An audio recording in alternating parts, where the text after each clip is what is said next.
NEET പരീക്ഷാ ക്രമക്കേടിനെ തുടർന്ന് ഇപ്പോൾ CJPയുടെ പ്രതിഷേധം നടന്നുകൊണ്ടിരിക്കുകയാണ്. അതിനെ സപ്പോർട്ട് ചെയ്ത് ഒരുപാട് പേര് രംഗത്തെത്തിയിട്ടുണ്ട്. ഇന്നലെ വന്നതായിരുന്നു വിസ്മയ മോഹൻലാൽ, ടൊവിനോ തോമസ്, അങ്ങനെയുള്ള കുറേ താരങ്ങൾ വന്നിട്ടുണ്ട്. അവർക്കെതിരെ കടുത്ത സൈബർ ആക്രമണമാണ് ഫേസ്ബുക്കിലൂടെയും ഇൻസ്റ്റഗ്രാമിലൂടെയൊക്കെ ഉയരുന്നത്. അപ്പോൾ തൻ്റെ സ്വന്തം അഭിപ്രായം പറയുന്നതിനെതിരെ ഇങ്ങനെ സംസാരിക്കേണ്ട ആവശ്യമുണ്ടോ?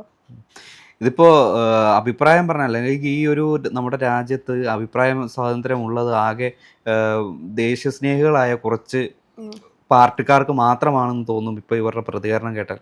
ഇപ്പോൾ ഫേസ്ബുക്കിൽ മാത്രമാണ് ഈ വിസ്മയ മോഹൻലാലിൻ്റെ ഒരു പോസ്റ്റിന് കീഴിൽ ഇതുപോലെ കമൻറ്റുകൾ, വിദേശ കമൻറ്റുകൾ വന്നിരിക്കുന്നത്. അതായത് ഫേസ്ബുക്ക് വസന്തങ്ങളാണ് ഏറ്റവും കൂടുതൽ ഈ കമൻറ്റുകളുമായിട്ട് രംഗത്തെത്തിയിരിക്കുന്നത്.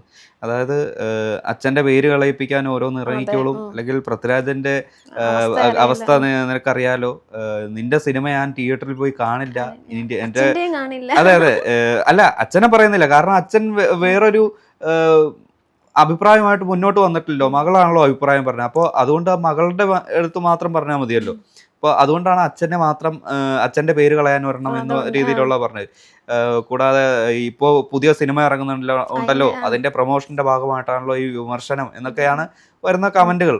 ഈ പറയുന്നവരെല്ലാം ഈ നമ്മുടെ ദേശഭക്തിക്ക് വേണ്ടിയാണ് പറഞ്ഞത് എന്ന് വേണമെങ്കിൽ നമുക്ക് അംഗീകരിക്കാനൊന്നും, പക്ഷെ അങ്ങനെയല്ല. ചില സെലക്റ്റീവ് ആയിട്ടുള്ള വിഷയങ്ങളിൽ മാത്രം അഭിപ്രായം പറയുന്നവരെ ചിലർ തീവ്രവാദികളാക്കും, അല്ലെങ്കിൽ ചിലരെ ജിഹാദികളാക്കും. അങ്ങനെ ജാതി മതത്തിൻ്റെയും പറയുന്ന വ്യക്തികളുടെയോ അല്ലെങ്കിൽ വ്യക്തിത്വത്തിൻ്റെയും പേരിൽ ഈ കാറ്റഗറൈസ് ചെയ്യുന്ന ഒരു പ്രത്യേകതരം ദേശസ്നേഹികളാണ് നമ്മളുടെ സോഷ്യൽ മീഡിയയിൽ ഇന്ന് അധികം ഉള്ളത്. ഇൻസ്റ്റാഗ്രാമിൽ അധികം ഉണ്ടെന്ന് തോന്നുന്നില്ല, കാരണം ഇൻസ്റ്റാഗ്രാം എന്ന് പറയുമ്പോൾ ഒരു മജോറിറ്റി ജെൻസി ഓഡിയൻസ് ആണുള്ളത്, ജെൻസി യൂസേഴ്സാണ് ഇൻസ്റ്റാഗ്രാമിനുള്ളത്. പക്ഷേ ഫേസ്ബുക്കിലേക്ക് വരുമ്പോൾ അതിൽ ഏറ്റവും കൂടുതൽ വസന്തവും കിടന്ന് അല്ലെങ്കിൽ അതിനപ്പുറത്തേക്ക് നടക്കുന്ന കുറച്ച് രാജ്യസ്നേഹികളുടെ ആ ഒരു അതിപ്രസരമാണ് ഫേസ്ബുക്കിലുള്ളത്. അപ്പോൾ അവരുടേതായിട്ടുള്ള കൺസേണും അല്ലെങ്കിൽ കമൻറ്റുകളുമാണ് ഈ വിസ്മയ മോഹൻലാലിൻ്റെ കമൻറ്റിന് താഴെ. അതുമാത്രമല്ല, നമ്മുടെ ഗോപാലകൃഷ്ണൻ BJP നേതാവാണ്, വലിയൊരു BJP നേതാവാണ്. അദ്ദേഹം ഇന്നലെ ഒരു പ്രസ്താവന അല്ലെങ്കിൽ ഒരു പരാമർശം നടത്തിയിരുന്നു. നമ്മുടെ രഞ്ജിനി ഹരിദാസ് ഇപ്പോൾ CJP സമരമുഖത്തുണ്ട്. അപ്പോൾ അദ്ദേഹം രഞ്ജിനി ഹരിദാസ് പറഞ്ഞിരുന്നു, ഈ ഒരു സെൻട്രൽ ഗവൺമെൻറ്, ഈ ഒരു കേന്ദ്ര സർക്കാർ ഈ വിദ്യാർത്ഥികളോട് അല്ലെങ്കിൽ നീറ്റ് പരീക്ഷയുടെ ക്രമക്കേടിൻ്റെ പേരിൽ ചെയ്യുന്നതൊന്നും ശരിയല്ല എന്ന രീതിയിലുള്ള ഒരുപാട് കാര്യങ്ങൾ പറഞ്ഞത്. അപ്പോൾ ഗോപാലകൃഷ്ണൻ പറഞ്ഞത് എന്താ, കാശ് മേടിച്ചിട്ടാണ് ഇതുപോലത്തെ സെലിബ്രിറ്റികളെല്ലാം CJPക്ക് വേണ്ടി സംസാരിക്കുന്നത്, അവരുടെ ക്യാമ്പയിനുമായി സഹകരിക്കുന്നത്, അല്ലെങ്കിൽ അവർക്ക് വേണ്ടി ഐക്യദാർഢ്യം പ്രഖ്യാപിക്കുന്നത്. ഇതെല്ലാം കാശ് വാങ്ങിച്ചിട്ടാണ്. കാരണം BJPക്ക് എതിരെ പറയുന്നവരെല്ലാം ദേശവിരുദ്ധരും തീവ്രവാദികളും ആണെന്നാണ് പറയുന്നത്. കഴിഞ്ഞ ദിവസം ഒരു കേന്ദ്രമന്ത്രി പറയുന്നത് കേട്ടു, ഇവർക്കെല്ലാം ഫണ്ടിങ് നടക്കുന്നത് പാകിസ്ഥാനിൽ നിന്നും, കൂടാതെ മലേഷ്യയിൽ നിന്നും, ദുബായിൽ നിന്നും, അതുപോലുള്ള പല സ്ഥലങ്ങളിൽ നിന്നുള്ള ഫണ്ടിങ് ഇറക്കുന്നത് വിവിധ രാജ്യങ്ങളിൽ നിന്നാണ്. അതായത് സ്വന്തം രാജ്യത്തൊരു അനീതിക്കെതിരെ അഭിപ്രായം പറയുന്നവനെ തീവ്രവാദിയാക്കുന്നു, അല്ലെങ്കിൽ ദേശവിരുദ്ധനാക്കുന്നു, അവനെല്ലാം ഫണ്ട് കൊടുക്കുന്നത് വിദേശ രാജ്യങ്ങളിൽ നിന്നാക്കുന്നു എന്ന രീതിയിലാണ് ഇതുപോലുള്ള ഭരണകൂടങ്ങളിൽ ഇരിക്കുന്നവരും അല്ലെങ്കിൽ ആ ഭരണകൂടത്തിൻ്റെ പാർട്ടിയിൽപ്പെട്ട അനുയായികളും പറയുന്നത്. അപ്പോൾ ഇതിൽ നിന്ന് തന്നെ ഒരു ഡിസ്ക്രിമിനേഷൻ അല്ലെങ്കിൽ ഒരു വംശീയത തന്നെ കാണുന്നില്ലേ? CJP എന്ന് പ്രൊട്ടസ്റ്റ് നടത്തുന്നത് BJPക്കെതിരെയല്ല, നീറ്റ് പരീക്ഷാ ക്രമക്കേടിനെ തുടർന്നും അത് കൃത്യമായിട്ട് കൊണ്ടുപോകാത്തതിനെതിരെ കേന്ദ്ര വിദ്യാഭ്യാസ മന്ത്രിക്കെതിരെയുമാണ്.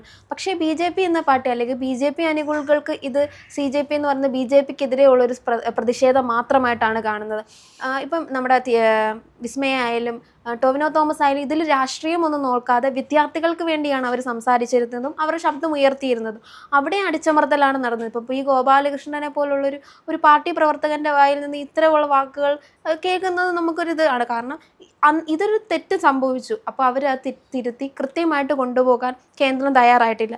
ഇതിനെതിരെ ആദ്യമായിട്ട് പ്രതിഷേധം വന്നപ്പോഴോ ഈ ഒരു പ്രശ്നം വന്നപ്പോഴോ അല്ലെങ്കിൽ കുറേ വിദ്യാർത്ഥികൾ ആത്മഹത്യ ചെയ്തിരുന്നപ്പോഴോ ഒന്നും പ്രധാനമന്ത്രിയാട്ടെ കേന്ദ്ര വിദ്യാഭ്യാസ മന്ത്രിയാട്ടെ ഇതിനെതിരെ ശബ്ദം ഉയർത്തിയിട്ടില്ല, അല്ലെങ്കിൽ ഇതിനെതിരെ സംസാരിച്ചിട്ടില്ല. അന്ന് ഇത് സംസാരിച്ചിരുന്നെങ്കിലോ അല്ലെങ്കിൽ ഇതിനെതിരെ കറക്റ്റായിട്ട് കൊണ്ടുപോയിരുന്നെങ്കിലോ ഇത്രയും പ്രതിഷേധം ഉണ്ടാകേണ്ട കാര്യമില്ലായിരുന്നു. ആ ശബ്ദം ഉയർത്തിയ കുട്ടികളെ ഇന്നലെ കണ്ടിരുന്നതാണ്, ഓരോ ദൃശ്യങ്ങളും നമ്മൾ കണ്ടിരുന്നതാണ്. ഓരോ വിദ്യാർത്ഥികളെ അവർ അടിച്ചമർത്താനാണ് അവർ ശ്രമിച്ചിരുന്നത്. ശബ്ദമുയർത്താം. നമ്മുടെ ജനാധിപത്യ രാജ്യം എന്ന് പറയുമ്പോൾ നമുക്ക് സംസാരിക്കാനുള്ള അവകാശമുണ്ട്, പ്രൊട്ടസ്റ്റ് ചെയ്യാനുള്ള അവകാശമുണ്ട്. ആരെയും ഉപദ്രവിക്കാതെയാണ് അവർ കൊണ്ടുപോയിരുന്നതും. പക്ഷേ ഇത്തരമൊരു പ്രവണത അവർ നടത്തിയത്. ഇപ്പം ബി ഗോപാലകൃഷ്ണൻ മറ്റൊരു കാര്യം പറയുന്നുണ്ട്, ഈ പാറ്റകളെ ഹിറ്റ് ചെയ്യുന്നുണ്ട്, ഈ നാളെയും ഹിറ്റ് ചെയ്യും, മറ്റന്നാൾ ഹിറ്റ് ചെയ്യും, അത് കൃത്യമായിട്ട് കൊണ്ടുപോകും. അതായത് അടിച്ചമർത്തും, ശബ്ദമുയർത്തിയാൽ അടിച്ചമർത്തും. BJP എന്ന പാർട്ടി അല്ലെങ്കിൽ അവർക്കെതിരെ ശബ്ദമുയർത്തിയാൽ അടിച്ചമർത്തുമെന്ന് തന്നെയാണ് ബി ഗോപാലകൃഷ്ണൻ വരെ പറയുന്നത്. കേരളത്തിൽ നിന്നൊരു പാർട്ടി പ്രവർത്തകൻ പോലും അങ്ങനെയാണ് പറയുന്നത്. അപ്പം ഇതിൽ രാഷ്ട്രീയം കാണാതെ കൃത്യമായിട്ട് ആ നീറ്റ് പരീക്ഷയുടെ കാര്യങ്ങൾ കൊണ്ടുപോകുക, അല്ലെങ്കിൽ അവർ ആവശ്യപ്പെടുന്നത് പോലെ ധർമ്മേന്ദ്ര പ്രധാൻ ആ ഒരു സ്ഥാനത്തിരിക്കാൻ യോഗ്യനല്ല, രാജിവെക്കുക തന്നെ ചെയ്യല്ലേ വേണ്ടത്. അതെ, പക്ഷേ ഇതൊന്നും അംഗീകരിക്കാൻ സോ കോൾഡ് ദേശസ്നേഹികൾ അല്ലെങ്കിൽ ദേശഭക്തി ഉള്ളവർക്ക് സാധിക്കുന്നില്ല എന്നുള്ളതാണ് മറ്റൊരു സത്യം. കാരണം ഗോപാലകൃഷ്ണൻ പറയുന്നത് BJP ഇതിനു മുമ്പ് അല്ലെങ്കിൽ കേന്ദ്ര ഗവൺമെന്റ് ഇതിനു മുമ്പ് ഈ സമരങ്ങളെല്ലാം അടിച്ചമർത്തിയിട്ടുണ്ട്, അല്ലെങ്കിൽ അടിച്ചമർത്തിയതിന്റെ ബേസിസിലാണ് പറയുന്നത്. ഈ സമരങ്ങൾ ഇനിയും ഇതുപോലുള്ള ഉയരുന്ന ശബ്ദങ്ങളെല്ലാം ഇതുപോലെ തന്നെ അടിച്ചമർത്തണം, അല്ലെങ്കിൽ ഈ സമരങ്ങളെല്ലാം ഇതുപോലെ തന്നെ പോലീസിനെ കൊണ്ട് കൈകാര്യം ചെയ്യിപ്പിക്കണം എന്ന രീതിയിലുള്ള ഒരു മുറവിളി വരുന്നത്. ഇപ്പോൾ തന്നെ ഇന്നലെ കോൺഗ്രസ് നേതാക്കൾ അല്ലെങ്കിൽ രാഹുൽ ഗാന്ധി അടക്കമുള്ള കോൺഗ്രസ് നേതാക്കൾ പ്രധാനമന്ത്രിയുടെ വീടിന് മുന്നിൽ സമരം നടത്തിയിരുന്നു. ആ ഒരു നേതാക്കളെ പോലീസ് ബലം പ്രയോഗിച്ചാണ് അറസ്റ്റ് ചെയ്ത് നീക്കിയത്. നിലത്തൂടി കാലിൽ പിടിച്ച് വലിച്ചെടുത്തതെല്ലാം നമ്മൾ വിഷ്വലിലൂടെ കണ്ടതാണ്. അതുമാത്രമല്ല, പ്രിയങ്ക ഗാന്ധി പോലെയുള്ള വനിതാ പ്രവർത്തകരെ കൈകാര്യം ചെയ്തത് പുരുഷ പോലീസുകാരാണ്. അവിടെയും ഒരു നിയമലംഘനം നടന്നിട്ടുണ്ട്. അതുമാത്രമല്ല, CJP പ്രൊട്ടസ്റ്റ് നടത്തിയ വിദ്യാർത്ഥികളെ അടിച്ചോടിച്ച ഈ റാപ്പിഡ് ആക്ഷൻ ഫോഴ്സിലെ ഉദ്യോഗസ്ഥർക്ക് നെയിം ബാഡ്ജോ കാര്യങ്ങളോ ഒന്നും ഉണ്ടായിരുന്നില്ല. അതും ഒരു നിയമലംഘനമാണ്.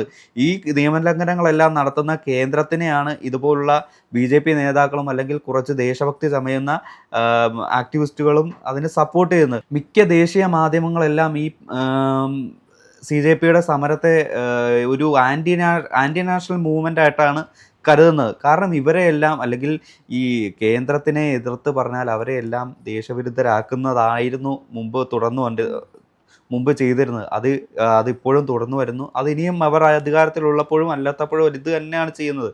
ഇപ്പോൾ പ്രധാനമന്ത്രിയുടെ വീടിന് മുമ്പിൽ പ്രതിഷേധം നടത്തി എന്ന പേരിൽ ഇവിടെ കേരളത്തിൽ, അതായത് തിരുവനന്തപുരത്ത് KPCC ഓഫീസിന് മുന്നിലേക്ക് മാർച്ച് നടത്തുകയാണ് നമ്മളുടെ സംസ്ഥാന BJP. അതിനുവേണ്ടി ആഹ്വാനം ചെയ്തു കഴിഞ്ഞു നമ്മുടെ രാജീവ് ചന്ദ്രശേഖർ. ഇതുപോലുള്ള ഓരോ കോമരങ്ങളാണ് നമ്മുടെ രാഷ്ട്രീയ കേരളത്തിൽ ഇതുപോലുള്ള ഒരു അപജയത്തിന് കാരണം. അതുകൊണ്ട് തന്നെയാണ് ശരിക്കും പറഞ്ഞാൽ ഇവരെല്ലാം അതിൻ്റെ രീതിയിൽ പാടെ അവഗണിച്ചു വിട്ടാൽ ബാക്കി നമ്മുടെ ഈ ഒരു വ്യക്തമായിട്ടുള്ള ഒരു സമര മൂവ്മെൻറ്റുമായിട്ട് മുന്നോട്ട് പോവുകയാണ് ഈ ഒരു പ്രൊട്ടസ്റ്റ് ചെയ്യുന്നവരും അല്ലെങ്കിൽ ഇതിനെ പിന്തുണയ്ക്കുന്നവരും ചെയ്യേണ്ടത്.